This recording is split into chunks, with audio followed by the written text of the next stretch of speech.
Над 190 нови невидливи давачки за фирмите.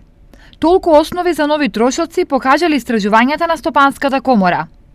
Сублимирано во период од 2008 до 2016 година има воведено вкупно 84 нови давачки. 18 видови давачки што се вклучени во така наречените други даноци.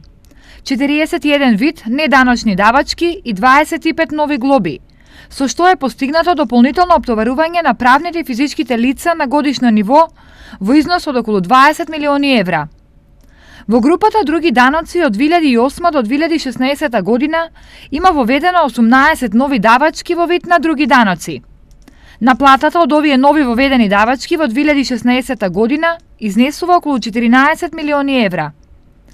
Како неданочни давачки има воведено 41 нови неданочни давачки, од кои најголем дел се воведени во 2014 година, вкупно 23. И со нивното воведување се наплатени повеќе од 5 милиони евра во 2016 година. Значи не се работи бизнисот дека плаќа само придонеси и данок од добивка, туку многу други вид на давачки во вид на такси, чланарини, надоместоци за одредени извадени документи и така натаму.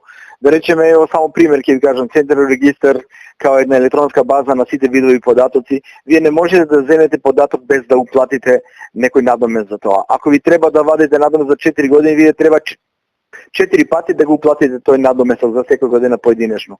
И сите независни тела, регулаторни, се што се направи као самостојни, многу ги зголемија давачките во однос на во нашето работење. Освен многу пари, новите давачки на компаниите им трошат и многу време, зашто процедурите за да се дојде до некој документ некогаш не се толку едноставни. Може би треба да се поедностави начинот на доаѓање до одредени, пак ќе речем, решенија од надлежните органи, а да не биде врзано со конкретни уплати, докажување дека е уплатено, па уплатата била погрешно усмерена во делот на трсачската сметка на државната администрација. Значи, според мене да се поедностави начинот на доаѓање до таквите документи. Поради сево ова, од бизнис секторот бараат намалување и на давачките, но и на износите, како и строго уредување на системот на сите јавни давачки во државата.